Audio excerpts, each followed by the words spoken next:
除了上面说的，小蝶还有一个比较特殊的能力，它可以为队友们抵挡一次致命攻击。在战斗中，如果我方角色受到致命攻击，这些角色暂时不会死亡。在此期间，这些角色只要受到治疗或被套上护盾，就能够真正的破茧重生了。而且，即使霞蝶不在队伍里，这个能力也照样能发动。不在队伍中也能生效吗？ Well, this is it, guys. I'm heartbroken. The ability I was afraid will make into the live version was shown in the version 3.2 special program, which means Global Passive is here to stay. For those who don't know, what is Global Passive? It's a type of buff that permanently affects your entire account after pulling a specific unit. The difference between Global Passive and the normal abilities is, in the case of Global Passive, the said characters don't have to be deployed to activate. For example, Castorice provides a one-time revival to any character who dies in battle. It doesn't matter if she's in your party or not, the buff still activates. Ever since this was leaked, it has sparked drama across the community. Some people call it absolute nonsense. Some have rage quit the game while others are trying to defend it. Personally, I'm against the implementation of Global Passive, and I have 3 reasons why. But before we get into that, let's take a moment to thank today's sponsor.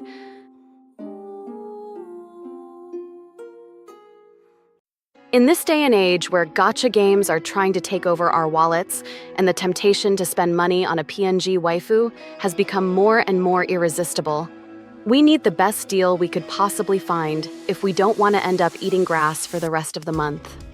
Instead of purchasing the premium currency at full price from the in-game shop, why not try a third-party one, like LD Shop? Brought to you by LD Player, the emulator that used to sponsor my videos back in my FGO days. LD Shop offers discounted top-ups for Honkai Star Rail starting from 11% off, letting you get more jades for your money.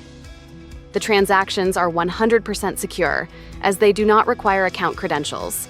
You can top up just by filling in the server and the game UID only, then wait for your purchase to be delivered within 5 minutes. Use my link in the description to register and get a general 10% off coupon and a special 5% off coupon, which can save up to $50.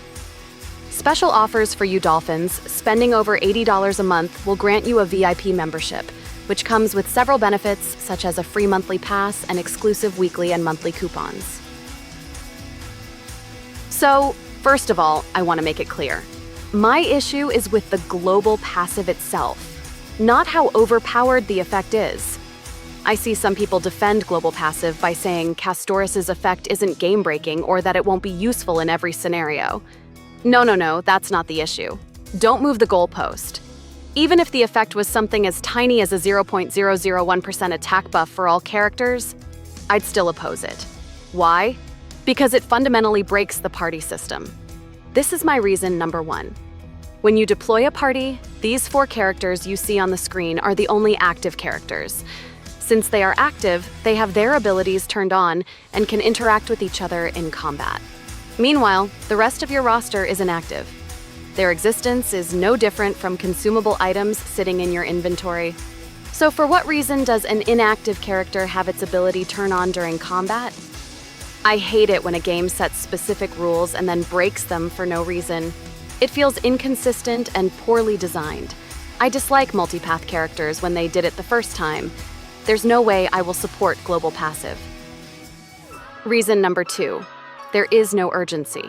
To those defending this mechanic, tell me, why does Global Passive need to exist? Can't think of a reason? That's because there isn't one. Usually new mechanics are introduced when the game needs revitalization, either because the existing systems have reached their limit or when players demand change. Honkai Star Rail is far from its saturation point. They've barely started exploring the Remembrance path, and they aren't even done with the balancing yet. The promised old character buffs will only start arriving in version 3.4. And please tell me, who among the player base asked for Global Passive? If this decision wasn't driven by the community or the game's needs, then it must be coming from Hoyoverse itself. Maybe they saw a revenue drop and decided they needed a way to make future characters even more irresistible. And this led to my last reason, a potentially worse future. Castorice Global Passive might not be overpowered, but who can guarantee they won't release stronger and more busted global passives in the future? If it's indeed driven by revenue, we can expect more global passives coming. And with each new one, who knows where the game's balancing will end up? Let's be real. Even with multi-path characters and HP inflation, they haven't managed to get it right. Now, they're stacking global passive on top of that? I'm not sure they can handle that. Realistically speaking, the more ability exists means more difficult to balance, right? So these are my reasons for opposing global passive. I want Hoyoverse to fix the game's current issues before introducing new mechanics. I might be able to tolerate this if they delayed it at least until all older characters have been properly buffed and they've proven their commitment to balancing the game, but dropping this system now only makes me skeptical about the game's future.